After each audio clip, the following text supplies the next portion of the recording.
Late October of 1972 arrived quietly in Oregon's Coast Range.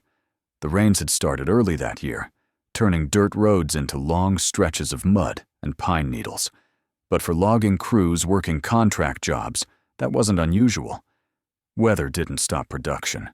Deadlines mattered more. Paydays mattered more than anything. For nearly 3 weeks, a 12-man crew had been cutting and hauling timber deep in a privately leased tract of forest miles from the nearest paved highway. They were not employees of a major company. They were contract workers, loggers, heavy equipment operators, and one-site foremen, paid in cash, job to job, week to week. The work was dangerous, the hours long, and the margins thin. But by the end of October, they were owed a substantial payout, enough money to justify one last trip up Timber Road 14. Timber Road 14 wasn't a road in the way most people understood one.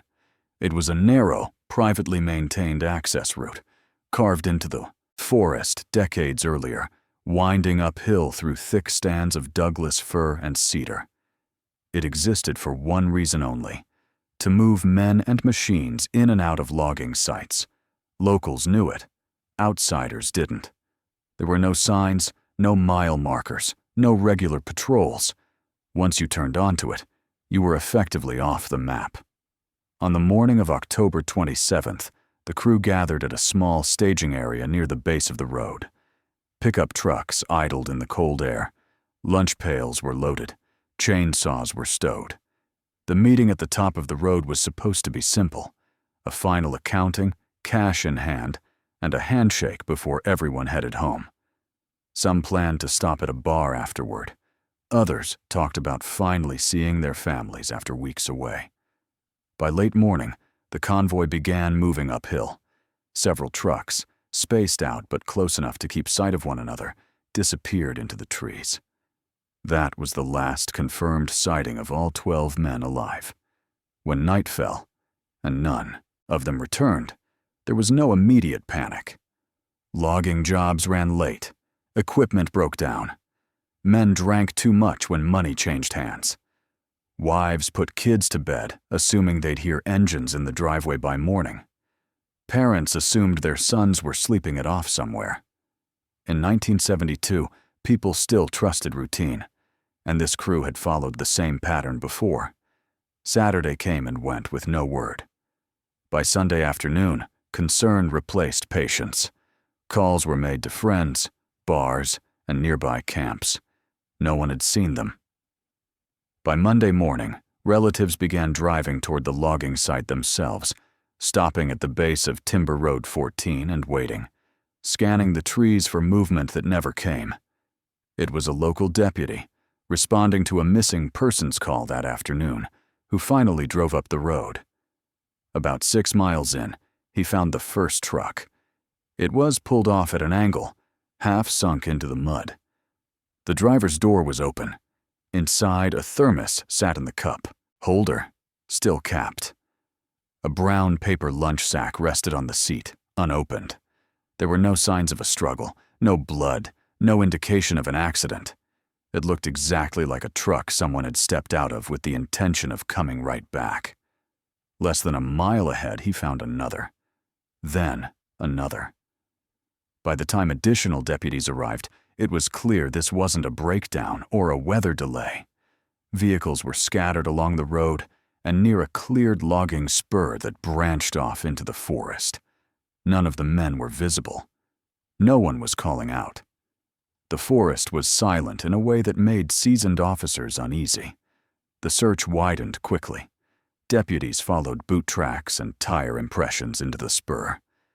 Less than 100 yards in, they found the first body. He was face down near a stack of freshly cut logs. There was no defensive posture, no sign he had tried to run. A single gunshot wound was visible at the back of his head. Close range, precise, fatal. Within minutes, more bodies were located. Some were grouped together. Others lay farther apart, positioned as if they had been moved or directed. All had been shot.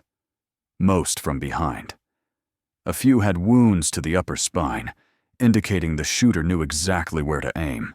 There was no chaos at the scene, no random violence. This wasn't a fight that spiraled out of control. It was controlled, systematic. Wallets were still in pockets, watches still on wrists. Tools lay where they had been set down. Chainsaws were intact. Trucks were untouched. The only thing missing was the payroll cash the men had come to collect. By nightfall, the logging spur was sealed off. State investigators were called in. The coroner began the grim work of documenting 12 deaths in a place never meant to hold even one. Time of death estimates placed the killings within a tight window, late morning to early afternoon on Friday. The men had likely been alive for hours after driving up Timber Road 14. Long enough to believe the meeting was real. Long enough to realize, too late, that something was wrong. The question investigators kept returning to wasn't how the men died. That much was clear. The question was why none of them fought back. There were no signs of restraint marks, no evidence of a prolonged standoff. That suggested compliance. The men may have believed they were dealing with someone they knew, someone they trusted, or someone who had convinced them resistance was pointless. As news spread, families arrived at the perimeter in waves. Wives, parents, brothers, children. Some recognized trucks from a distance and already knew the truth before anyone spoke to them. Others held on to hope until the moment it was taken away by a quiet conversation with a uniformed officer. The community reeled. Logging towns were used to accidents, falling trees, equipment failures. But this was different. This was murder, carried out with a calm efficiency that didn't fit the narrative of a spontaneous crime. Whoever did this hadn't panicked. They hadn't fled blindly. They had taken the money and disappeared into terrain they clearly understood. From the first night, investigators privately acknowledged what no one wanted to say out loud. This wasn't a robbery gone wrong. It wasn't an argument that escalated. It was an execution. Someone had planned this meeting. Someone had chosen the location. Someone knew the road, the schedule, and the exact amount of money involved. And whoever pulled the trigger, or triggers, had done so without hesitation. As the forest swallowed the sound of the last gunshot and the rain returned, Timber Road 14 became more than a place on a map. It became a dead end in every sense of the word. And standing among 12 bodies in the mud and trees, investigators realized they weren't just chasing a killer. They were chasing a decision that had been made long before that morning. One that had turned a routine payday into something final and had left behind a silence that felt deliberate, heavy, and unfinished. The forest did not look disturbed in the way investigators expected. There was no wide churn of footprints, no scattered tools, no signs of panic etched into the ground. What confronted them instead was something far more unsettling. Order. Shell casings lay where they had fallen, not sprayed randomly but clustered in deliberate positions. 2 different calibers were identified almost immediately, suggesting 2 firearms, possibly 2 shooters. The casings were clean, not stepped on, not kicked aside. Whoever fired them had time to aim, time to reload, time to leave without being rushed. The bodies told the same story. There were no defensive wounds, no raised forearms, no fractured fingers, no torn clothing that suggested a struggle. Most of the men had been shot from behind, at close range. The entry wounds were tight, precise, placed at the base of the skull or high along the spine. The kind of shots meant to end life instantly, without noise, without chaos. A few men were found closer together, positioned in a rough line. Others were farther down the spur, separated in pairs or alone. It suggested movement, direction, compliance. Investigators stood among the trees, and tried to understand the psychology of that moment. These were experienced loggers, men who worked with dangerous equipment every day, men who understood risk, and yet none of them ran. None of them fought. That meant something had kept them in place: authority, familiarity, or the belief that this was still a business meeting, still a negotiation, even as it turned fatal. Autopsies conducted over the following days confirmed what the scene had already implied. Time of death for all 12 men fell within a narrow window, less than an hour. There were no prolonged injuries, no evidence that anyone survived long after the first shots were fired. This had been efficient, calm, controlled. The kind of violence that comes from planning, not impulse. The missing payroll cash became the focal point. Tens of thousands of dollars, withdrawn in advance, never recovered. But robbery alone didn't explain the method. Thieves didn't line people up and shoot them execution style when wallets and watches were left untouched. Thieves didn't leave behind vehicles, equipment, and tools worth far more than the cash itself. This wasn't about taking everything. It was about eliminating everyone. As investigators reconstructed the days leading up to the meeting, one name surfaced again and again: Harold Mercer, known to most as Hal, a small-time timber broker and subcontractor who specialized in short-term deals, cash payouts, and handshake agreements. Mercer was the man who had arranged the job, the man who had promised payment, the man who had scheduled the meeting on Timber Road 14. Witnesses described Mercer as increasingly agitated in the weeks before the killings. He had been seen arguing with crew members about withheld wages and production bonuses. Complaints had surfaced about delayed payments, excuses that didn't add up. One logger had reportedly threatened to walk off the job unless the full amount was paid. Mercer had promised to settle everything at the end. One final meeting. Cash in hand.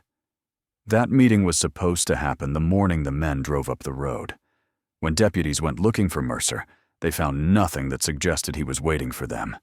His cabin, located miles away in another stretch of forest, was empty.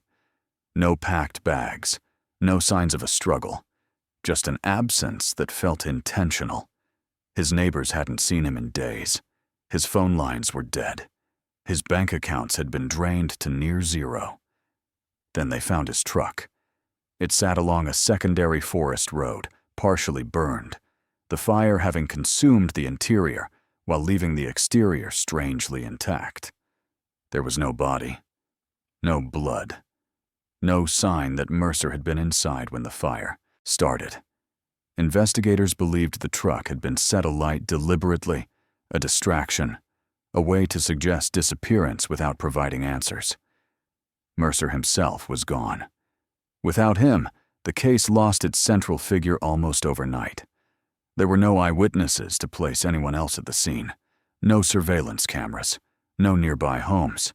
The road was too isolated, too rarely traveled. Anyone who had been there knew exactly where they were going.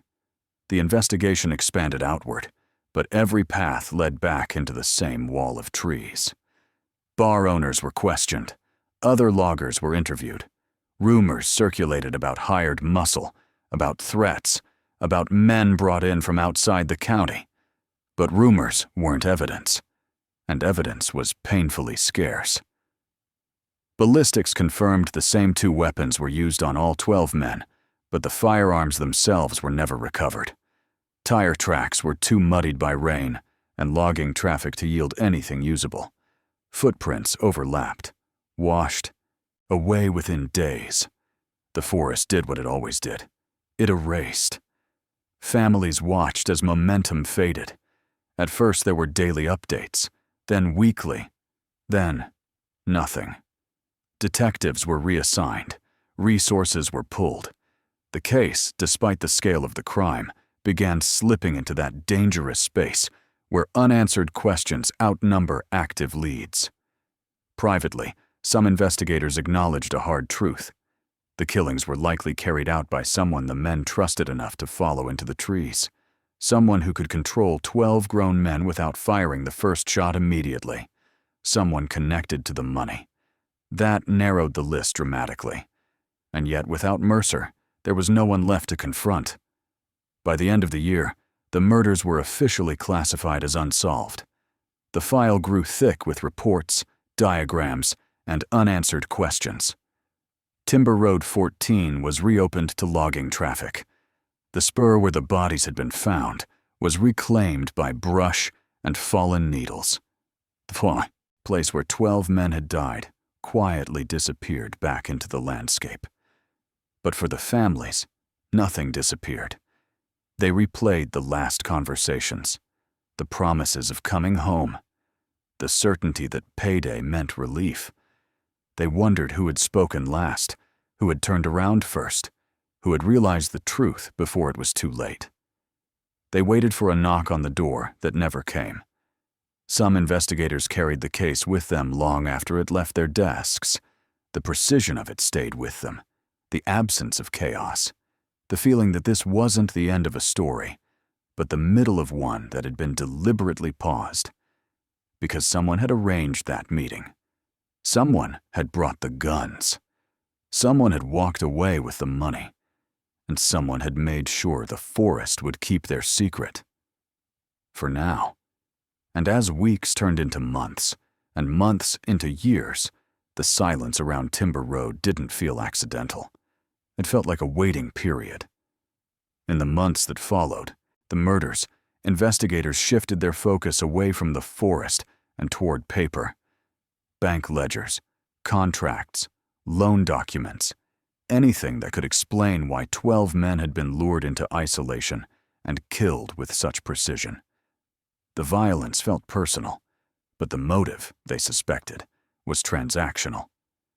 Harold Mercer's finances unraveled quickly once they were examined closely. On the surface, his operation looked typical for small-time timber brokering in the early 70s. Short-term contracts, cash payouts, loose accounting that relied more on trust than documentation. But beneath that surface was a pattern of borrowing that had begun to collapse under its own weight. Records showed Mercer had taken advance payments from a regional timber buyer weeks before the job began. The money was supposed to cover wages, equipment rental, and transport costs, with a margin left for profit. Instead, large portions of it had been diverted almost immediately. Gambling debts in coastal towns, failed land deals that never produced timber. Old loans quietly rolled into new ones. By the time the crew finished their work, the money that should have been waiting for them no longer existed. Investigators calculated the shortfall carefully. More than $46,000 was owed to the men who drove up Timber Road 14 that morning. In 1972, it was a significant sum, enough to ruin Mercer if exposed, enough to provoke confrontation, enough to make promises dangerous. Bank records painted a picture of desperation in the days before the meeting.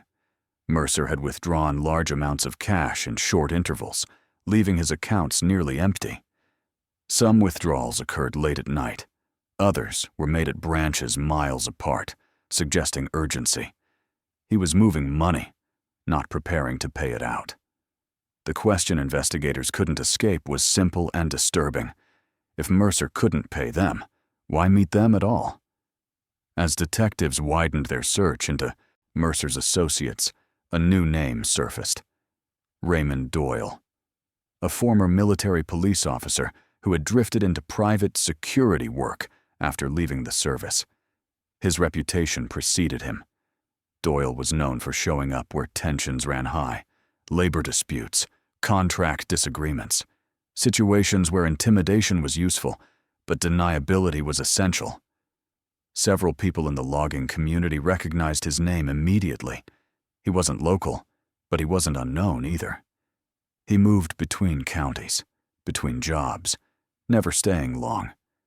He was quiet, observant, the kind of man who listened more than he spoke. Witnesses began to come forward cautiously. A bar owner recalled seeing Doyle a few days before the murders, sitting alone, nursing a drink, asking questions that felt out of place. Which roads were patrolled, which weren't. How often deputies drove through logging areas, whether Timber Road 14 was still actively used. Another witness placed Doyle near the forest tract earlier that week, walking the road slowly, stopping to look at turnoffs. At the time, it hadn't meant anything. After the killings, it felt like reconnaissance. Investigators examined the possibility that Mercer had hired Doyle, that the meeting wasn't about payment at all, but about control, elimination, a way to erase a debt that could no longer be managed. It fit the efficiency of the crime. It fit the absence of struggle. It fit the fact that 12 men had been subdued without chaos. But suspicion wasn't proof. No one could place Doyle at the scene on the day of the murders. No fingerprints were recovered. No weapon tied back to him. The forest had swallowed the evidence, and time worked in his favor. Doyle himself disappeared from view not long after the killings, leaving the state quietly, without forwarding information, without a trace investigators could follow easily. The case strained under its own weight. 12 victims. No arrests. A primary suspect who was gone. Another who was dead to the record. The pressure to produce answers clashed with the reality of what investigators had left to work with. Families felt the shift immediately. Calls from detectives slowed. Updates became vague. Rumors began filling the gaps where facts should have been. Some heard Mercer had fled the country. Others believed he had been killed to keep him quiet. Doyle's name circulated in hushed conversations, always followed by the same frustration. Everyone seemed to know him. No one could prove anything about him. By 1974, the official investigation stalled. Budget constraints were cited. Lack of new leads. The files were boxed and moved into storage, labeled and dated, placed alongside other cases that had once consumed entire departments before fading into unresolved history. Timber Road 14 took on a different kind of presence after that. Loggers avoided it when they could. Drivers said the road felt wrong, even during daylight. Some claimed trucks broke down there more often. Others said they'd lost track of time driving through, as if the forest pressed in closer than it should. None of it was provable. All of it lingered. For the families, time did not heal. It calcified. Grief turned into routine. Birthdays passed. Children grew up knowing their fathers through stories and photographs. Each year without answers hardened the sense that the truth was being deliberately kept just out of reach. Some investigators carried guilt with them. They replayed decisions, wondered if more pressure could have been applied, if Mercer's financial trail had been followed faster, if Doyle should have been pursued more aggressively before he vanished. But cases don't exist in isolation. New crimes demanded attention. New victims needed justice. And slowly, almost imperceptibly, the Oregon Timber Road Massacre slipped into a category no one ever wants to say out loud. Cold. Still, the money trail never quite disappeared. It sat in those boxes, in bank statements, in notes scribbled in margins, proof that the violence had not been random, that it had grown out of something ordinary and corrupt and solvable, if only the right piece could be found. And somewhere beyond the forest, beyond the files, the men who knew exactly what happened on Timber Road continued to live with that knowledge. Waiting. By the late 1970s, the Oregon Timber Road Massacre had slipped out of official language and into rumor. It was no longer discussed in press conferences or court filings. It lived instead in quiet conversations between loggers, in warnings passed to new hires, in places where people lowered their voices without fully knowing why. Timber Road 14 became a name people recognized, but rarely spoke aloud. Not because they believed it was haunted, but because it represented something worse. Proof that men could vanish in plain sight, and nothing would happen afterward. The investigation, what little remained of it, thinned with time. Witnesses moved away. Some recanted earlier statements, suddenly unsure of what they had seen or heard years earlier. Others died. A few refused to talk at all, convinced that whatever had happened on that road wasn't meant to be challenged. One former deputy later admitted that even asking questions had begun to feel dangerous, not because of any direct threats, but because of the unspoken understanding that the people involved had known exactly what they were doing. One of the original investigators retired in the early 80s. He boxed up his notes and took them home, unable to let the case go completely. He had replayed it too many times in his head. The clean crime scene, the missing money, Mercer's disappearance, Doyle's name hovering just outside reach. He believed the answers were there, buried in the timeline, in a decision made long before the men ever drove up that road. But belief didn't equal proof, and without proof, the case remained frozen. For the families, the silence became a second trauma. They learned how to live around unanswered questions, how to explain loss without explanation. Some children grew up never knowing what justice looked like. Others stopped expecting it altogether.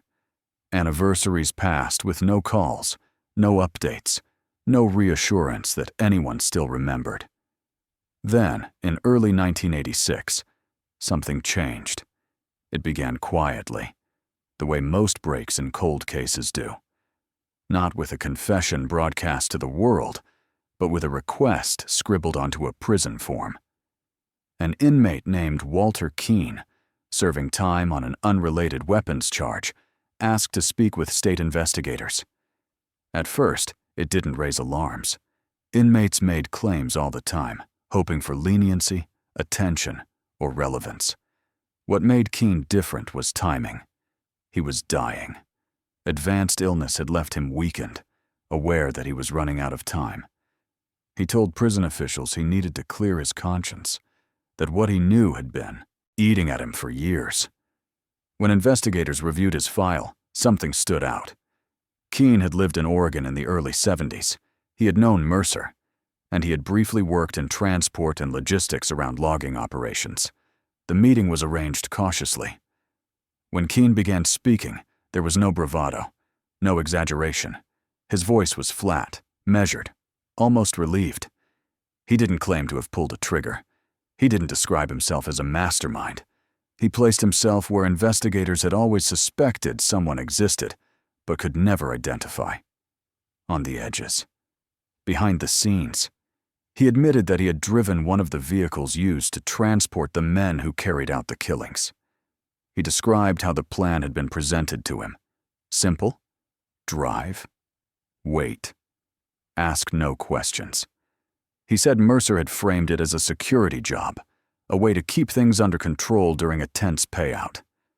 Keene claimed he hadn't known, at first, what was really going to happen. Only that, things had gone too far to turn back once they were on the road. What followed chilled the investigators in ways 15 years of speculation never had. Keene described the moment the crew realized negotiation was never coming, the calm tone of the men giving instructions, the way commands were delivered without shouting, without panic. He recalled how the loggers complied, still believing that this was some kind of pressure tactic, some ugly but temporary standoff. He described the order in which they were separated, who was moved first, who hesitated, who understood before the others that this wasn't about money anymore. Then he named names. Harold Mercer, he said, had organized everything. The meeting, the location, the timing. Mercer had known he couldn't pay them. He had known the debt would destroy him. And he had chosen a different solution. Raymond Doyle, Keene said, had been the shooter. Or one of them. Calm, professional, unemotional. A man who treated the job the same way he treated every job. Get in, get it done. Leave nothing behind except silence. But it was one specific detail that convinced investigators they weren't listening to another dying man chasing attention. Keene described the exact order in which the 12 men were killed.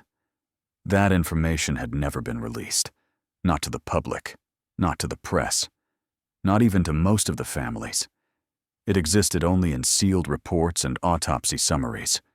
Keene recited it without hesitation, not as a list he had memorized, but as something he had watched unfold. The room went quiet. For the first time since 1972, the case shifted from memory to momentum. Investigators re-examined old files with fresh eyes. Statements that had once seemed vague now aligned. Timelines that had felt incomplete snapped into place. Mercer's financial collapse. Doyle's presence near the site. Keene's role as transport. It formed a structure investigators had been circling for years without being able to name. Still, caution ruled every step. Keene was not a hero. He was an accomplice. His words needed verification. Every claim had to be tested against evidence that had been sitting untouched for more than a decade. But as investigators began cross-referencing his account, one thing became increasingly clear. Walter Keene had not come forward to rewrite history. He had come forward because he was running out of time to live with it. As the interview ended, one of the investigators asked him why he had waited so long. Keene didn't answer right away. When he finally spoke, it wasn't remorse that dominated his voice. It was fear. Fear of dying without the truth following him out of the room. Within weeks, the boxes came out of storage. Old photographs were laid across tables. Maps were unfolded. Names were spoken again after years of silence. Timber Road 14 returned to active files, no longer a legend, but a crime scene waiting to be finished. And somewhere, unaware or unwilling to believe that the past had finally begun to move, Raymond Doyle continued living under the assumption that time had erased what he had done. It hadn't. It had only been waiting. By early 1987, the boxes that had sat untouched for more than a decade were opened again. The Oregon Timber Road case, once quietly archived, was now spread across long tables in a cold case unit office that smelled faintly of dust and old paper. Reports yellowed at the edges, photographs curled from age. Names that had gone unspoken for years were read aloud again, carefully, as if saying them too loudly might undo the fragile momentum that had finally returned. Walter Keene's testimony became the spine of the reopened investigation, not because investigators trusted him blindly, but because his account gave them something they had never truly had before: a structure, a sequence, a human explanation for a crime that had always felt mechanical and distant. Detectives began, cross-checking every detail he had provided. Ballistics reports were pulled from storage and re-examined with modern scrutiny. The 2 weapon calibers matched Keene's description of the firearms carried that day. Shell casing patterns aligned with the positions he described. The spacing between the bodies made sense when viewed through the lens of the movements he outlined. Men being repositioned, separated, controlled. Maps were unfolded and traced with careful fingers. Routes Keene said he had driven were matched against tire impressions photographed back in 1972. Turnoffs, he mentioned, lined up with places investigators had once dismissed as insignificant. Even the timing he described, how long the convoy waited, how long the killings took, fit the narrow window established by autopsies years earlier. Old witness statements were reread. Details that once felt vague now carried weight. A bar owner's memory of a quiet man asking about patrol schedules. A logger, recalling Mercer's sudden insistence on a specific meeting spot.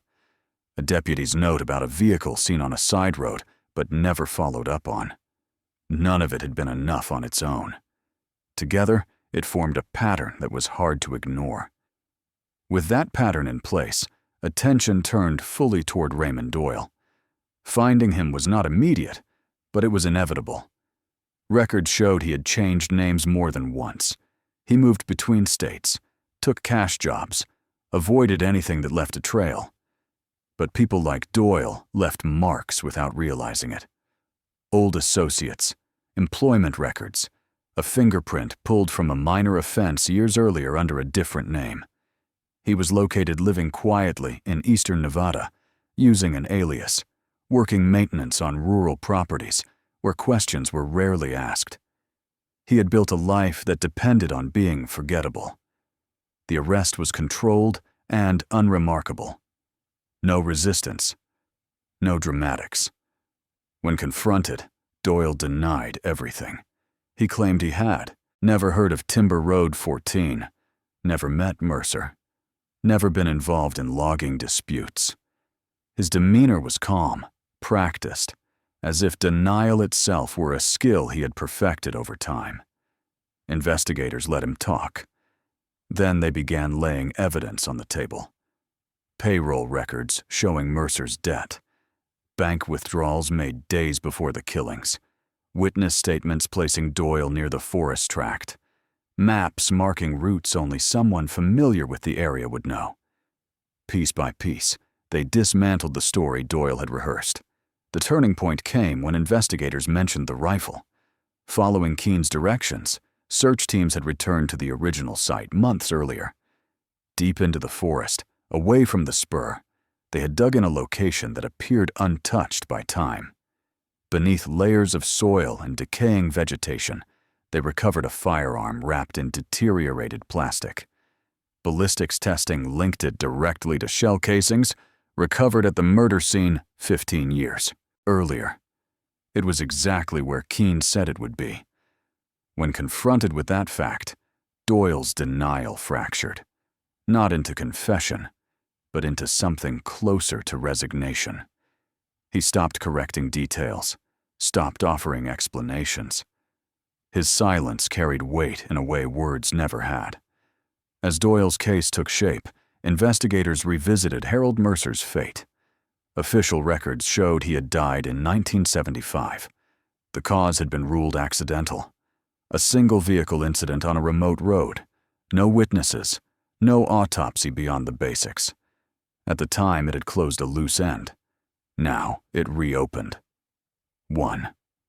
Investigators reviewed photographs from the scene, vehicle damage that didn't quite match the reported circumstances. Financial records showing Mercer had been under intense pressure in the weeks following the murders. Witness accounts suggesting he had been paranoid, withdrawn, afraid. The timing was impossible to ignore. Mercer had died just weeks after the massacre, at a moment when exposure would have destroyed him. The conclusion investigators reached was unsettling, but logical. Mercer had staged his own death. Whether through manipulation, assistance, or direct action, he had ensured he would never face what he had set in motion. It explained his disappearance. It explained the burned truck. It explained why no one ever found him. With that realization, the story of Timber Road transformed. It was no longer an unsolved massacre swallowed by the forest. It was a conspiracy, a financial collapse turned into planned violence, a meeting arranged not to resolve a dispute, but to erase it. For the families, the reopening of the case brought conflicting emotions, relief that someone was finally listening, anger that it had taken so long, grief reopened by details they had never been told. Some attended briefings, where names were spoken again, where the sequence of events was laid out with painful clarity. They learned that their loved ones had not died on chaos, that they had been controlled, that they had likely believed, until the final moments, that the situation could still be resolved. That knowledge was both comforting and unbearable. As the case moved forward, Timber Road 14 returned to official maps, not as folklore, but as evidence. The forest no longer held the story alone. It had been pulled back into daylight, documented, measured, and named. By the end of 1987, what had once been whispered was now written into court filings. Raymond Doyle was no longer a rumor. He was a defendant. Harold Mercer was no longer a vanished man. He was identified as the architect of a crime that had waited 15 years to be fully understood. The road that had been avoided, forgotten, and feared was no longer just a dead end in the woods. It was the starting point of accountability. And as the legal process began to turn, slowly and deliberately, one truth became impossible to ignore. After 15 years of silence, the past had finally caught up. What remained was to see whether justice could do the same. By the time the trial began in late 1987, the story of Timber Road no longer belonged only to the forest. It belonged to a courtroom filled with people who had waited 15 years to hear names spoken aloud, not as rumors, but as facts. Raymond Doyle sat at the defense table, older now, thinner, his face carrying the marks of time rather than guilt. He did not look like a man capable of killing 12 people, but no one in that room expected him to. The prosecution did not rush its case. It moved deliberately, almost clinically, as if aware that emotion alone could never carry the weight of what had happened. They began with the timeline, the financial collapse, the advance payments, the $46,000 that no longer existed. They showed how a routine payout meeting had been scheduled not to resolve a dispute, but to erase it. Witnesses followed, investigators, forensic, analysts, men and women who had spent years reopening old wounds in the hope that facts, not time, could finally speak. Ballistics reports were entered into evidence. Maps of Timber Road 14 were unfolded in front of the jury. The rifle recovered from the forest was presented, its connection to the shell casings laid out with quiet precision. Then the families took the stand.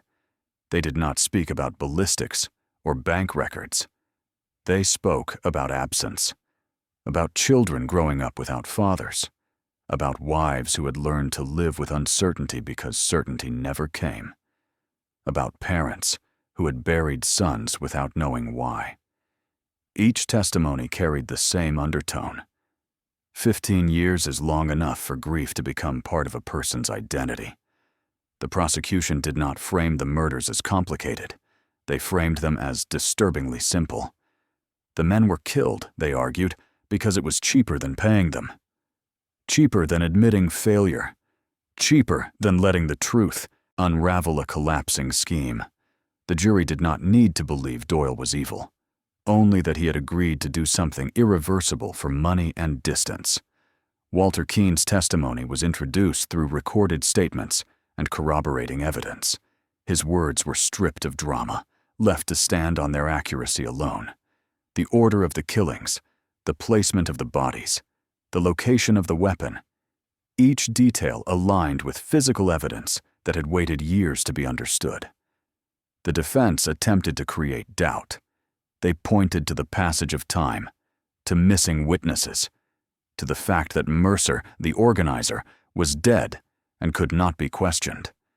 They suggested Keene was unreliable, motivated by fear and regret. But doubt requires alternatives, and no alternative explanation accounted for the evidence as completely as the one presented. Raymond Doyle did not testify.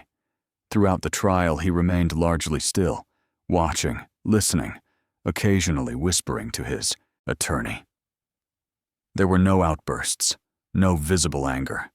If he felt anything, it stayed hidden behind the same restraint investigators had heard about for years.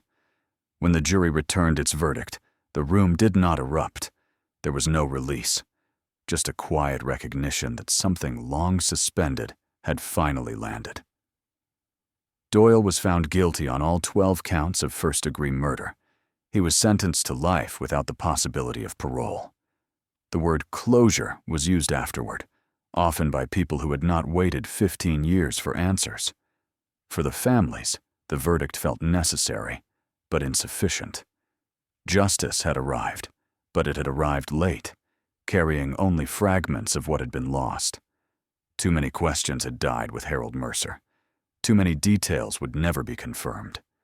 Knowing who pulled the trigger did not explain why no one stopped it. In the months that followed, attention faded again, this time not because of silence, but because there was nothing left to uncover. Timber Road. 14 returned to its quiet existence. The spur where the men had been killed was overtaken by brush and fallen needles. No marker was placed. No sign acknowledged what had happened there. Logging resumed nearby, trucks moving through the forest as they always had. The land did not remember. People did. Among investigators, the case became a reference point. A lesson passed quietly between departments about what happens when crimes occur in places designed to hide them, about how financial desperation can turn methodical, about how isolation allows violence to unfold without interruption. It was a reminder that silence is not neutral, it protects someone. For the families, life continued, reshaped but never restored. Some visited the road once, just to see it. Others refused to ever go near it. They carried the knowledge that the truth had been known all along by a small number of people, and that time had been its greatest accomplice. The Oregon Timber Road Massacre was solved. The files were complete. The verdict was final. But resolution did not erase impact. 12 men went to work expecting payment and never came home.